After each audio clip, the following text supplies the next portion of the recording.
So the first legs of the Championship playoffs did not disappoint. Now we've got the second half of the playoffs, the second leg. Who will make it to the Championship playoff final 2020-2021? Let's discuss.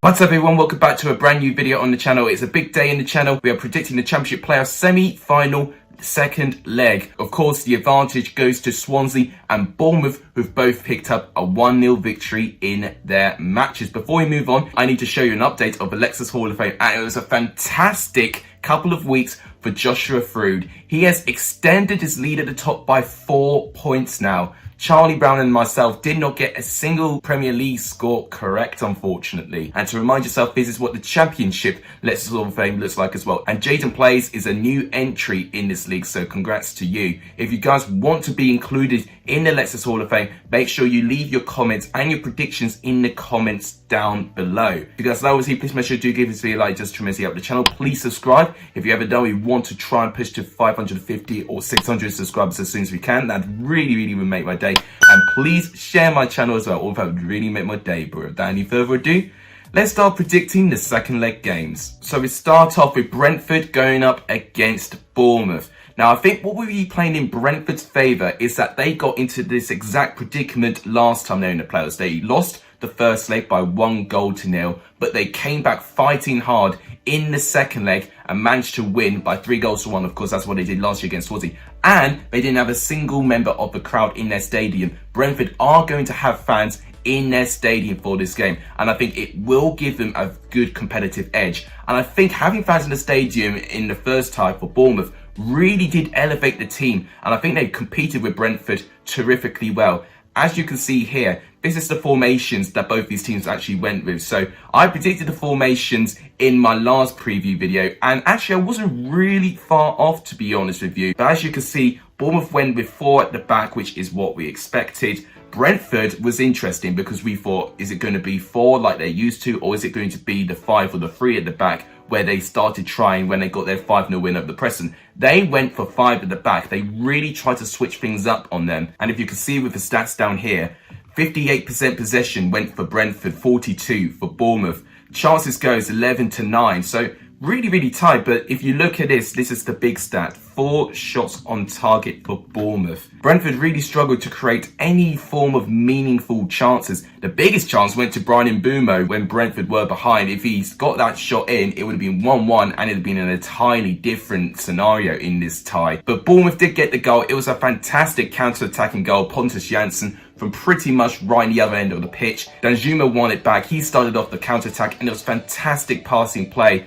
with Billing, Solanke involved, and then Danjuma finally in the right space at the right time to shoot it past David Raya. Honestly, about 7 seconds later from when they won the ball back of Pontus Jansson, the 3 of them run into the space that he actually left exposed, and that made it 1-0 to Bournemouth. And they could have scored a couple of more. As I said, they did create 4 shots on target, so they did create some form of meaningful chances. Brentford would be feeling fortunate that it was only 1 goal, so it means that they don't have too much of a disadvantage going to this game. To look at the starting 11 that WhoScored.com has predicted, they think Rico Henry could get recalled back to the squad, which I think is interesting. That's big news for Brentford. But what I'm interested is Dalsgaard. Is he going to be fit enough to overtake Roerslev in that right-hand side? It is not a guarantee. Is he going to go for 5 at the back again? Because if so, we'll probably see Pinnock, Norgard and Janssen again. But then what's going to happen with Tariq Fosu? Is he going to start, or is Bryan Mbeumo going to start? Because I have to say, Bryan Mbeumo got the closest to scoring, and I think he does need to start for Brentford. So maybe that's something that Thomas Frank does need to consider. As with Bournemouth, I think it'll be a very similar squad. Metham, I think, will come in for Steve Cook for the fact he had sustained an injury. I think we will see Pearson back in the squad, who I thought was absolutely terrific in this game. Brooks as well, who was involved in that counter-attacking goal as well. I think he'll stay in the squad as well. And Solanke up front. Now, traditionally in the second legs, we see a lot more goals going in the net in this game. So I'm hoping, if not praying, that we're going to have a much more entertaining game. Whilst it was 1-0, in terms of chances goes, I felt like there could have been a little bit more life in that first leg game. But what really made the game for me was the crowds. They were absolutely terrific for Bournemouth. They were there every single step of the way, and I think they did limp Bournemouth over the line in this game as well. But it'll be interesting to see how Woodgate approaches the second leg as well. You know, he's got a much different role in the terms of the manager that he had with last year. Thomas Frank would not want Brentford to miss out. Of course, they made it to the final last year. Expectations wise, they'll be expecting to make at least the final this year. So you would imagine that Brentford have to go for it. Their pressing game has to be on point, because I did think they were quite slow and quite lackluster. Bournemouth really did play out for them very, very well, and they actually did read their play terrifically well and actually dealt with their press terrifically well as well. If Bournemouth can stay back, keep their shape, and actually cut out some of their key passes, then Bournemouth can definitely counter and break, which is what they did so effectively in that game. As a prediction for this game, it's so difficult to put my finger on it. Now, I'm going to say a 2-1 victory to Brentford, but what that will mean, it'll go to extra time, and I think Brentford will nick it in extra time. So I'm going to say 2-1 Brentford, 90 minutes, 3-1 Brentford, extra time. FIFA 21 is going for 2-1 Bournemouth, which will mean that Bournemouth go through to the final 3-1 on aggregate. So the final Championship playoff semi-final game to predict is Swansea going up against Barnsley. It's Swansea who carry the advantage in the Liberty Stadium as well, carrying a 1-0 away victory against Barnsley at Oakwell. Now, that's 3 wins in a row they've had against Barnsley now. I think they were a little bit fortunate compared to the other 2 occasions when they played against Barnsley, where I felt they were quite substantially better. The first half, well, not much happened, to be honest with you. And in fact, here's the starting lineups that both of them went for. So as predicted, Barnsley did go for a back 3/back 5 with Helik, Mads Andersen, and Civic did take the place of Michael Solbauer. So that was interesting, but I actually thought he was terrific in that game, actually. Then the midfield four was to be expected. Alex Mowatt did return to the squad, which was expected. And the front three, I didn't get too far off. It was Woodrow, DK, but surprisingly enough for me, Dominic Friesia, which, if I've got to be honest with you, when he did play, I think he didn't really give too much going forward. Swansea stuck with the back four, which they had adopted in recent weeks. They were really starting to get into grips with it, and they benefited from it. And actually, what was interesting, they didn't have Connor Roberts starting in this game. They had Carl Norton, a little bit more of a defensive fullback and a more natural fullback in that position.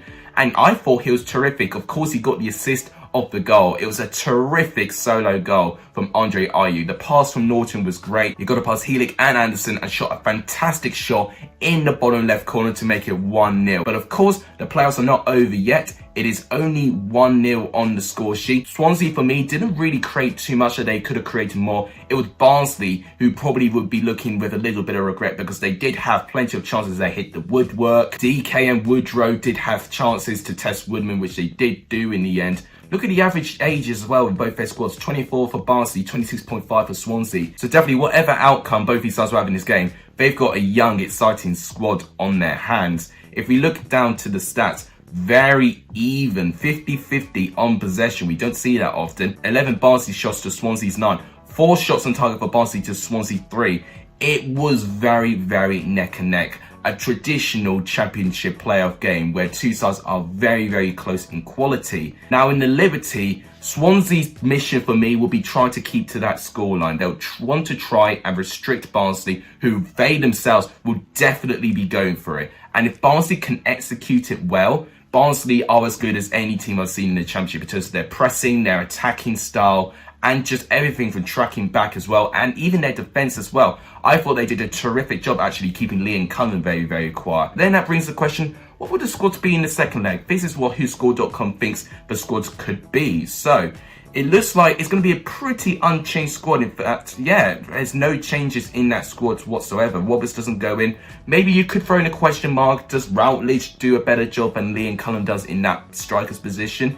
I mean, that's probably going to be down to Steve Cooper, who has been linked very recently to Crystal Palace, actually. If he does set up Swansea for this game, you'd feel if he doesn't get Swansea promoted, then maybe Crystal Palace could try and snatch him up if they can't get Frank Lampard. And in terms of Barnsley starting 11, pretty close to unchanged as well. Solbauer, of course, does go in for Civic, according to WhoScored.com, so maybe Ishmael would want a little bit of experience, but that midfield is pretty much the same. But a big change apparently for who's got to come think is that Morris will come in for Frisia. And when Carlton Morris came on, you would have saw it when I did my watch along. I was very impressed with Carlton Morris where he came on. He was running forward, trying to do a lot of silky skill moves past some players, won a couple of dangerous free kicks. And when Barnsley had their 5-minute onslaught right in the beginning of the second half, Carlton Morris was right in the heart of that happening. So I definitely think Morris has definitely done enough to start. It's just whether Ishmael is going to drop Frisia or maybe someone like Woodrow. It really depends what Ishmael's going to do. What Swansea did really well is that they really limited Barnsley's pressing and they actually weren't too fazed by it.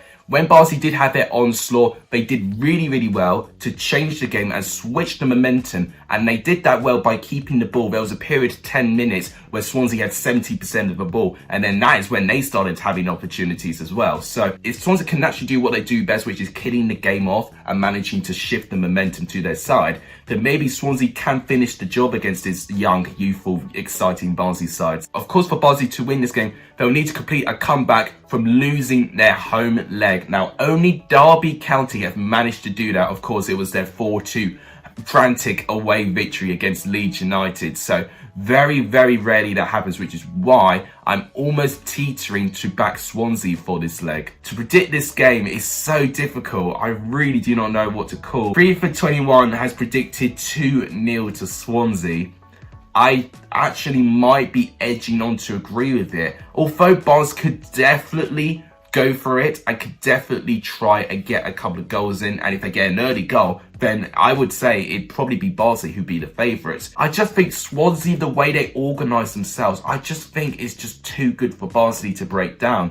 So I'm actually going to say 2-0 Swansea as well, which will mean that Swansea go through to the final on the 3-0 aggregate scoreline. So it means the playoff final we'll get is Brentford going up against Swansea. So a rematch from the Championship playoff semi-final from last year, which is very interesting. Of course, FIFA 21 has predicted Bournemouth and Swansea to get to the final, which will be very interesting as well. So before I end the video, I'm also going to predict the second leg outcomes for League 1 and League 2 as well. So who I think will go through to the final in League 1, I think Blackpool would go through. They've got a 3-0 advantage. And Lincoln, I think, will go through. They've got a 2-0 advantage against Sunderland. And in terms of League 2, I think potentially Liverpool will go through. I think they've got a 3-goal advantage from Forest Green. Now, Tranmere and Morecambe's interesting. Morecambe have got an away win on their hands. So, does that mean they go through? You know what? I'm going to predict Morecambe to go through. They're the underdog story. So, I'm going to say Newport and Morecambe final. And finally, to finish off the video, on the left-hand side of the screen right here, are my final Premier League predictions. Now, keep your eyes out on this channel. I might be planning to do a couple of watch-alongs over the weekend as well. So keep your eyes peeled for that. But if you guys do want to be included in the Let's Hall of Fame, make sure you comment your predictions down below. I'll be very interested to hear on what you think will happen in the playoff games as well. But thank you guys so much for watching. That wraps it up. If you guys like what you see, please make sure to give this video a like. It does tremendously help the channel. Please subscribe to the channel if you're new around here, or if that would really make my day. And please share my channel to as many people as you can. It's how I'm going to grow as a community. All that would really make my day. But thank you guys so much for watching. You guys are legendary for the end of this video. And as always, take care everyone.